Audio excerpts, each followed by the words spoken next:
상크유저쌤 편입스토리 두 번째 이야기 한번 시작해 볼게요. 제가 저번 동영상에서는 제가 편입을 준비하게 된 이제 과정에 대해서 이제 알려드렸고, 이번 동영상에서는 제가 이제 편입을 이제 거의 1월 달부터 시작했던 것 같아요. 이제 편입학원 다니면서 이제 제가 편입학원에서 1개월 동안 공부했던 이야기를 같이 나눠보고자 합니다. 우선 편입학원 처음 갔었을 때 이제 처음에 이제 레벨 테스트 받았던 것 같아요. 근데 저는 그 당시 이제 어쨌든 어학연수도 다녀왔었고 좀 약간 좀 쉬운 편이었던 것 같아요.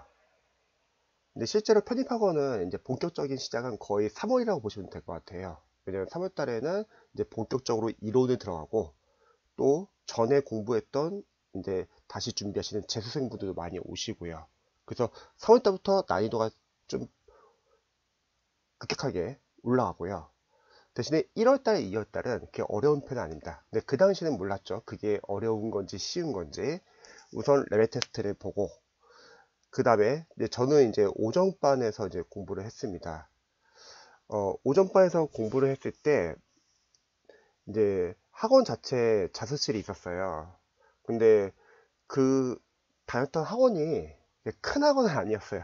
근데 지금 생각해 보니까 와, 그렇게 큰 학원이 아니었는데 거의 한 수강생이 한 1000명 정도 있었던 것 같아요. 뭐 한 반에 한 100명꼴 그 정도 있었는데, 야, 그렇게 크지 않은 학원에 수강생이 이렇게 편입을 준비하는 수험생들이 꽤 많았다는 게 지금 생각해보니까 참 대단했던 것 같아요. 그 당시는 몰랐었는데. 우선 학원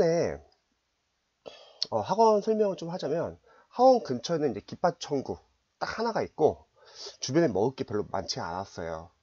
그리고 학원 안에는 자습실이 있었습니다. 근데 저는 그 자습실도 같이 사용하고 싶어가지고, 이제 오전반을 선택했고, 저희 집에서 이제 학원이 이제 서울에 있으니까요. 거의 한 1시간 정도 좀 걸렸던 것 같아요. 그런데 수업이 거의 한 8시 정도에 시작하기 때문에, 8시인지 7시인지 잘 생각이 안 나네요. 너무 오래돼가지고. 그래서 저 같은 경우는 거의 전철까지 또 가는데 시간이 걸렸기 때문에 한 6시 전에 출발했던 것 같아요. 그 이유가 자습실을 잡으려면은 좀 빨리 가야 됐거든요. 그리고 같이 공부했던 이제 수강생분들 보면 아무래도 편입학원이기 때문에 이제 지방대 학생들도 많았고, 그 전문대, 그리고 수도권대, 그리고 인서울 학생들도 있었고요. 근데 놀랐던 거는 인서울 학생들은 이제 아침에 이제 학교를 같이 병행하기 때문에, 야, 그렇게 이른 시간에 아침에 여자분들 화장하고 오는 게 진짜 신기했던 것 같아요. 그래서 다양한 학생들이 모여서 같이 공부를 했습니다. 보통 남자분들은 제가 공부했을 당시에는 군대 가기 전에 준비했던 학생들이 많지는 않았던 것 같아요. 물론 같이 공부해서 합격했던 동생 중에서는 군대 가기 전에 합격한 동생도 있긴 하지만, 다들 이제 군대를 제대하고 나서 준비를 하고, 여학생분들은 이제 아무래도 군대를 안 가기 때문에 좀 빠르게 준비할 수 있었던 것 같아요. 어떻게 보면 참 부럽기도 하고요. 그래서 지금 드는 생각은, 만약에 이제 대학생분들이 뭐 예를 들어서 남자친구가 군대를 가요. 그러면 뭐 여자분들은 제가 봤을 때 편입이나 공무원을 준비해도 나쁘지 않을 것 같아요. 그 이유는 이제 보통 군대를 가 있는 동안에 눈에서 멀어지면 마음에서 멀어진다고 하잖아요. 그래서 잘 서로 이렇게 못 만나고 연락도 잘 못하고, 그래서 사실 관계가 소홀해져서 헤어지는 이제 분들도 계시잖아요. 근데 이렇게 수험을 준비하면은 공부에만 집중하기 때문에 오히려 서로 더 좋은 관계를 유지할 수 있을 것 같아요.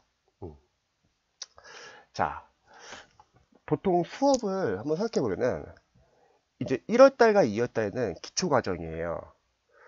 그리고 이제 편입 학원에는 이제 합격생 조교들이 있습니다. 제가 다녔던 그 편입 학원의 조교분들은 상당히 다들 친절했어요. 그래서 상당히 편했던 것 같아요. 모르는 게 있으면은 아무래도 강사분들은 수업이 많기 때문에 질문을 받아주실 시간이 많지 않지만 실질적으로 이제 조교분들이 많이 좀 질문을 받아줬던 것 같아요. 그런데 그게 나중에 약간 좀 한계가 있는 게 처음에는 그래도 좀 다들 편입을 합격하셨고 다들 쉬운 과정이 내용이니까 질문을 잘 받지만 이제 조교분들은 계속 편입 준비를 하는 게 아니라 이제 학교를 다니기 때문에 이제 영어를 이제 손을 놓은 지가 꽤 오래 되었단 말이죠. 그래서 나중에 이제 후반에 이제 좀 과정이 좀 많이 지나가지고 질문을 물어볼 때는 답변을 잘 못하셔가지고 그때는 이제 강사분들한테 좀 많이 물어봤던 것 같습니다. 근데 제가 다녔던 학원의 이제 조교분들은 다들 성격도 좋으시고 친절하셨어요. 제가 이렇게 말하는 이유는 다른 지정의 조교분들은 좀 다들 상위권 대학 합격생이고 다들 약간 좀 어깨에 힘 좀 들어가고 약간 좀 학생들이 약간 좀 거부감을 좀 느끼기 쉬운데 제가 다녔던 학원의 조교분들은 상당히 친절했어요. 그게 참 좋았던 것 같아요. 그리고 지금 편입학원의 강사분들 보니까 그때 조교하셨던 분들이 지금 다들 많이 강의를 하시더라고요. 그 다음에 이제 담임 선생님도 실제 편입을 합격했던 이제 선생님께서 직접 담임을 하셔가지고 본인의 이제 편입 경험에 대해서 얘기를 해주는데 그때 참 많은 도움이 되더라고요. 그리고 주변 수험생분들하고는 이제 친해질 수 있었던 계기가 이제 지금도 아마 있을까요? NT 수업이라는 게 있었어요. 그 NT 수업이라는 거는 이제 그룹으로 조를 짜가지고 같이 문제를 푸는 거예요. 지금 생각해보면 그렇게 필요하지 않았던 수업인데 그런데 당시로서는 이제 다른 학생들하고 좀 친해질 수 있는 어떤 계기가 되었던 것 같아요. 이때 NT 수업을 같이 듣는 조언들이 상당히 중요해요.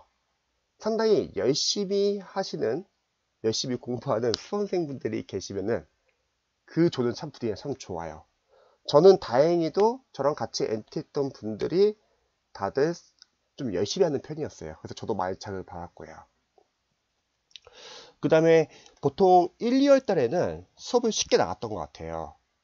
그래서 어느 정도 영어를 좀 기반이 있는 학생들은 수업을 나가는데 크게 부담이 없었던 것 같고 근데 반면에 학생이 워낙 많기 때문에 한 반에 좀 기초가 약한 학생들은 아마 수업을 나가기가 좀 힘들지 않았을까 싶어요.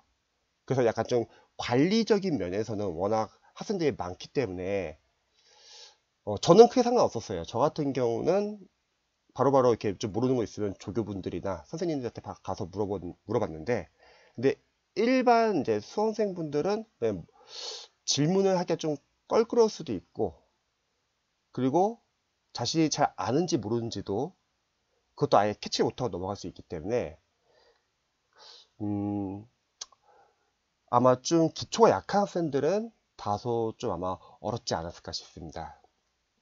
그리고 이제 제가 이제 편입학원 다녔을 때 이제 강사 시스템은 저는 그 당시에 이제 어휘 강사분, 문법 강사분, 논리, 그리고 독해 이렇게 4가지 파트로 나눠져 있었어요. 근데 이 시스템은 장단점이 있는 것 같아요. 지금 제가 학원을 운영하는 사람으로서는 장점이라고 하면은 각각의 파트별로 강사 나눠졌기 때문에 상당히 전문적으로 강의를 할 수 있을 것 같긴 해요.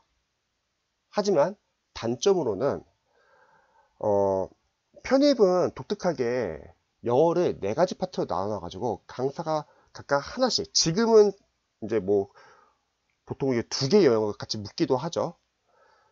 강사 이렇게 나눠 가지고 통일감이 좀 없을 때가 많습니다. 4분의 선생님한테 듣기 때문에 나중에 수업을 물론 지금 1월달 2월달 논리 완성은 들어가지는 않아요. 근데 나중에 3월달 가면은 선생님들이 학생과 잘 맞는 학생이 죄송합니다. 선생님들이 이제 학생들이 봤을 때는 이제 자기랑 잘 맞는 강사도 있지만 잘 맞지 않는 강사도 있고요. 그리고 당연한 얘기지만 강사분들도 서로 강의 스타일이 달라요. 그래서 어떤 영역은 나랑 잘 맞아. 또 어떤 영역은 나랑 잘 맞지 않아. 이런 문제도 생기고요. 나중에 그런 문제가 좀 더 이제 깊어지면은 이제 그 수업을 아예 안 듣기도 해요. 그래서 강사를 나눠놔 가지고 각 영역별로 강사분들의 전문성을 키워놨지만, 반대로 또 강사가 나눠져 있어 가지고 스타 강사가 생길 수 없는 구조이기도 한 것 같아요.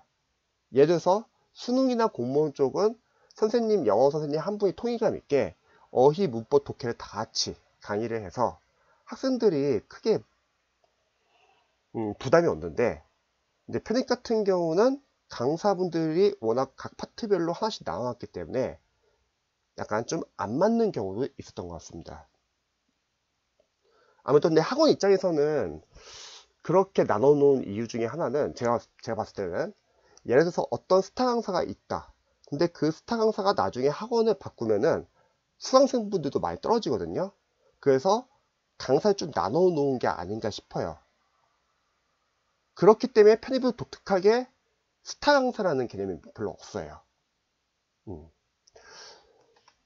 그 다음에 저는 이제 편입을 준비했을 때 이제 친 누나에게 선물을 받았었는데 그때 받았던 선물이 추리닝 그리고 운동화였어요. 그리고 그 추리닝과 운동화를 입고서 1년은 공부할 생각이었습니다. 지금 생각해보면 참 짠한데, 근데 그 당시에 조교님, 즉 학교생 조교가 말하기를, 학교생 조교가 이제 저에 대해서 기억하기를, 항상 추리닝 입고 머리는 짧고, 그때 군대 전역하고 막 준비했으니까요. 머리는 짧은데 검은색 뿔테 안경 쓰고 웬 고시생처럼 생긴 학생이 자식에게 매일매일 질문 많이 해가지고 인상이 깊었다고 말한 적이 있더라고요. 그래서 그 당시는 그냥 수업에만 전념하고 싶어가지고 뭐 옷 같은 거 전혀 신경 안 쓰고요. 지금도 물론 마찬가지지만 지금도 가끔씩 수강생분들이 그래요. 선생님, 학생하고 별로 구별이 안 된다고. 근데 진짜 편하게 입었던 것 같아요. 뭐 추리닝하고 운동화. 그다음에 식사는 이제 학원 근처에 이제 기파천국 같은 곳이 있었어요. 근데 저는 처음에 좀 의욕이 너무 앞서가지고 점심을 그런 기파천국 가서 먹는 것보다는 그냥 자습실에서 그냥 뭐 소리 안 나고 냄새 안 나는 막 소보로빵 같은 거 그런 걸 먹으면서 시간 아끼자 해서 그냥 빵을 먹어서 공부했던 것 같아요. 그냥 안에서. 근데 그때 같이 공부했던 이제 동생들이나 이제 아는 분들이 밥은 먹어가면서 공부를 해야지. 그럼 그렇게 하면은 힘들다. 그런 말을 했었는데, 지금 생각해보니까 참 잘못된 선택이었던 것 같아요. 밥은 제대로 먹어야 합니다, 여러분. 그래서 여러분 혹시 뭐 공무원 준비하거나 아니면 편입을 준비하시는 분들 계시면요, 저처럼 부실하게 먹지 마시고요. 밥은 맛있게 드세요. 가끔씩 이제 선수들 중에서 다이어트가 중요하다 해서 뭐 다이어트 하면서 공부하려는 선수들 많이 계신데요. 아니요. 그냥 먹을 때는 좋은 음식으로, 건강에 좋은 음식으로 많이 챙겨 드시고요. 그냥 합격하고 이쁘게 빼시기 바랍니다. 그리고 좀 학원 다니면서 좀 아쉬웠던 점은, 학원이 아무래도 이제 수업이 이제 실강 위주로 되어 있기 때문에 학원 교재로 공부를 해야 했거든요. 그런데 아무래도 실강 위주의 이제 수업이다 보니까 해설이 자세하지가 않아요. 그래서 일반 학생, 좀 공부 잘했던 학생들은 빠르게 교재를 풀고 나서, 그리고 시중에 좋은 교재들을 더 사서 풀기 때문에 잘하는데, 근데 보통 이제 좀 기초 부족한 학생들은 그 학원 교재로만 봐야 되니까 아마 수업을 따라하기가 좀 벅차지 않았을까 하는 생각이 듭니다. 그리고 또 그 당시에는 뭐 테이프 강의도 있었어요. 그래서 막 신성희 선생님이나 편익 영어 강의, 뭐 테이프 강의가 있었는데, 지금 생각하면 참 대단한 것 같아요. 인강도 아니고 테이프 강의, 소리를 들으면서 공부했던 거죠. 자, 이렇게 제가 1월달하고 2월달에 이제 기초반에서 공부를 했었고요. 이제 다음 동영상에서는 이제 3, 4월 달 공부했던 과정인데, 그때는 이제 1번반과 상위권반을 나뉘어요. 그때부터 좀 많이 재밌어질 것 같습니다.